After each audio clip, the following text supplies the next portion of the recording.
రాసలీలలు, kitchen రూమ్లు కౌగిలింతలు చేసినటువంటి TTD chairman BR Naidu గారి గురించి ఈరోజు రాష్ట్రంలో, దేశంలో, ప్రపంచంలో చర్చ జరుగుతుంది.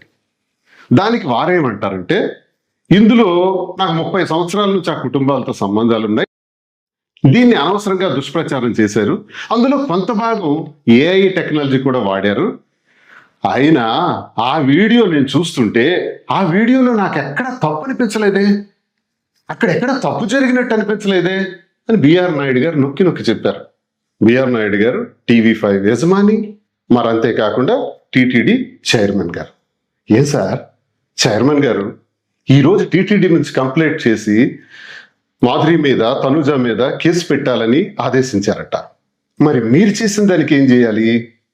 మీరు చేసిన పనికి ఆ వీడియోలో ఏ తప్పు లేదు, నాకు ఏ తప్పు కనిపించట్లేదు అంటున్నారు కదా. వీడియో చూశాను, ఏదైతే మేము తనుజ చేత ఆ కేక్ కట్ చేయించాము పుట్టినరోజు సందర్భంగా, ఎగ్లెస్ కేక్ని, గుడ్డు వాడనటువంటి ఆ కేక్ని ఏదైతే కట్ చేయించామో అది కూడా నేను చెక్ చేశాను, అందులో నాకు కూడా ఏ తప్పు కనిపించలేదే.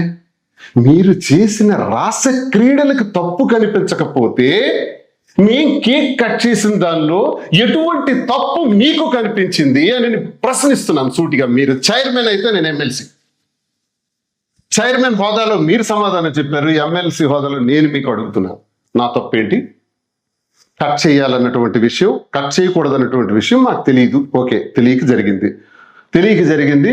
ఆ స్వామివారికి మేము తెలియక, ఇలాంటి నిబంధన ఒకవేళ ఉంటుంటే తెలియక జరిగిందని స్వామివారిని మేము వేడుకుంటాం ఒక భక్తుడిగా. అది ఎగ్లెస్ కేకు అని కూడా క్లారిటీగా చెప్తున్నాం, దానికి రసీదు ఉంది, షాప్ కూడా ఉంది, మేము పే చేసిన అమౌంట్ కూడా 1100 రూపాయలు ఉంది. కేవలం మీ రాస క్రీడల్ని డైవర్ట్ చేయడానికి, డైవర్షన్ పాలిటిక్స్ బాగా అలవాటు కదా, అది డైవర్ట్ చేయడానికి ఈరోజు మా విషయాన్ని తెర మీదకి తీసుకొచ్చి మళ్ళీ 2వ కేసు, మళ్ళీ అరెస్ట్ చేస్తాం. చేయండి. ఈ కేసులు, అరెస్టులు ఇవన్నీ భయపడే బాడీస్ కావు ఇవి.